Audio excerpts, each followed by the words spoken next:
Kalau ada upgrade yang nggak penting-penting banget, ini dia contohnya.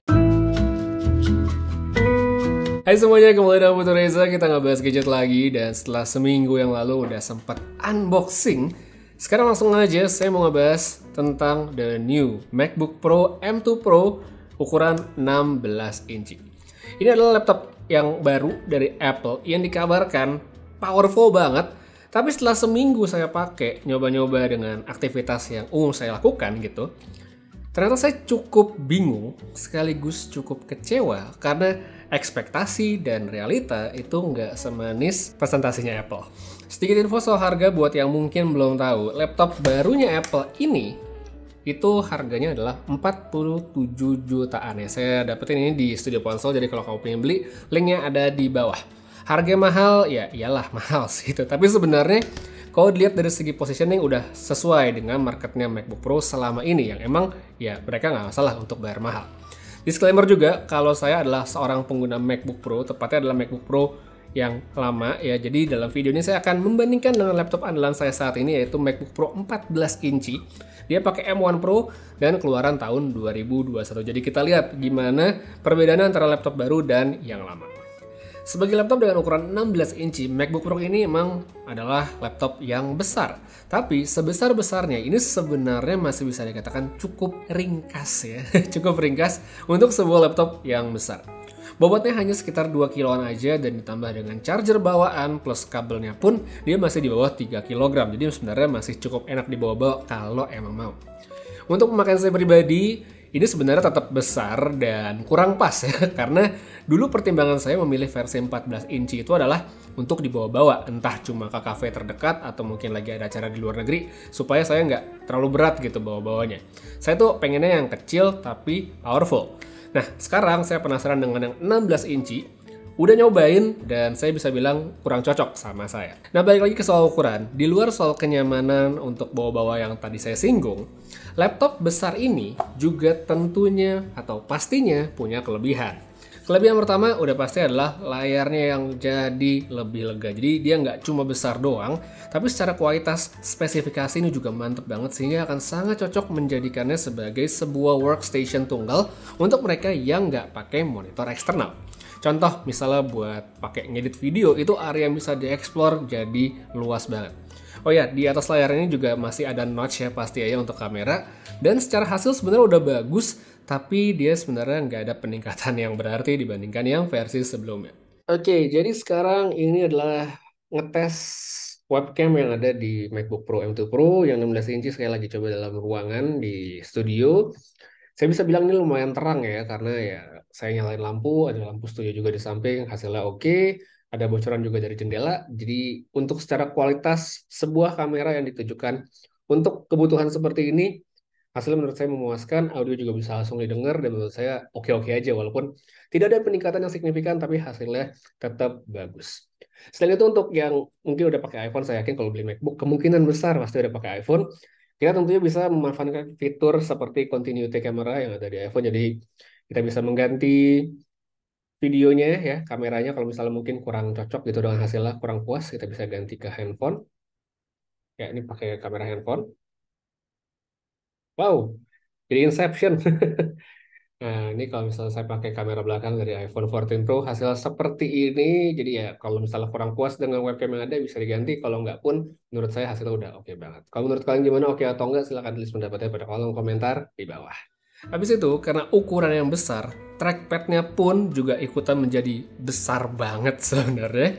Kalau menurut saya ini tuh menyenangkan banget, apalagi untuk user yang nggak asing dan udah tahu betapa enaknya trackpad di MacBook sebagai pengganti sebuah mouse. Selain itu, area untuk tangan di samping-samping trackpad itu jadi lebih luas. Habis itu keyboard juga terasa kayak lebih besar, sehingga menurut saya memberikan kenyamanan yang lebih. Soal mekanisme keyboard, Apple nggak melakukan perubahan, tipenya masih sama dengan MacBook Pro yang M2 kemarin atau mungkin yang M1 Pro. Saya sih nggak ada keluhan, walaupun nggak ada perubahan, masih enak buat dipakai ngetik berlama-lama, dan jarak antar tombolnya pun menurut saya udah pas banget. Satu lagi yang nggak bisa dilupain adalah dengan ukuran yang besar, artinya baterai juga bertambah. Dalam satu kali charge, laptop ini tuh udah bisa lebih dari tahan untuk pemakaian berbagai macam hal, termasuk yang intensif ala saya, yaitu untuk ngedit video. Ini menurut saya nyaman banget, jadi kalau misal ya mungkin lagi nggak ketemu colokan atau lagi males bawa charger gitu ya, ini tetap bisa dipakai berlama-lama, bisa dipakai macam-macam tanpa perlu khawatir baterainya bakal cepat habis. Dan menurut saya ini adalah kelebihan yang masih sulit ditemukan untuk sebuah laptop dengan ukuran besar, karena biasanya kalau laptop besar itu satu ya dia butuh tenaga yang besar, cepat habis kalau nggak dicolokin, dan chargernya pun biasanya nggak kecil. Sebagai sebuah laptop yang baru, hal lain yang jadi nilai utama sebagai produk Apple ya, seperti yang kemarin-kemarin udah tentu adalah chip barunya, yaitu M2 Pro dan M2 Max. Saya pakai di sini adalah yang M2 Pro dengan konfigurasi seperti berikut. Habis itu untuk RAM-nya 16GB aja, sedangkan SSD 512GB. Soal SSD 512GB ini, saya sebenarnya nggak terlalu rekomen ya, karena yang pertama menurut saya dia terlalu kecil, dan yang kedua adalah soal speednya yang rada kurang, bahkan kalau saya bandingkan dengan MacBook Pro M1 Pro saya yang ada di studio. Jadi perbedaannya lumayan gitu. Disclaimer juga kalau MacBook Pro yang saya pakai yang M1 Pro itu SSD-nya 1TB. Jadi sebenarnya ya kalau dibandingkan nggak apple to apple sih. Jadi satunya 1TB, satu 512GB. Cuman dari segi speed yang M1 Pro saya tuh jauh lebih kencang. Nah sekarang kita kembali lagi ke soal M2 Pro-nya, soal chipnya. Kalau kita uji pakai aplikasi benchmark, angkanya itu emang tinggi dan kelihatan powerful. Cuma yang penting tentu adalah seberapa bagus sih hasilnya pas kita gunakan, dan ya menurut saya ini jauh lebih penting. Kalau untuk pemakaian kayak Office, untuk browsing, kita mau buka banyak tab sekaligus di Safari sambil buka dokumen, terus ada video jalan di background, mungkin kita lagi dengerin podcast atau apapun gitu ya. Saya nggak ngerasain ada kendala sama sekali dan ini bisa berjalan dengan sangat lancar. Temperaturnya juga oke, kipasnya juga nggak perlu muter. Jadi menurut saya soal thermal dan performa udah oke banget. Habis itu kalau saya pindahin untuk aktivitas yang berat, ala saya juga, yaitu tidak lain adalah ngedit video. Inilah bagian yang kalau menurut saya cukup mengecewakan sebenarnya. Buat yang udah nonton video unboxing sebelumnya, disitu kan saya bilang kalau nanti di review itu akan menjadi semacam aduan antara laptop baru dengan chip yang kenceng tapi SSD 512GB yang ternyata kalau dites punya speed yang agak lambat dibandingkan sama laptop lama, chip lama tapi dengan SSD yang lebih kencang.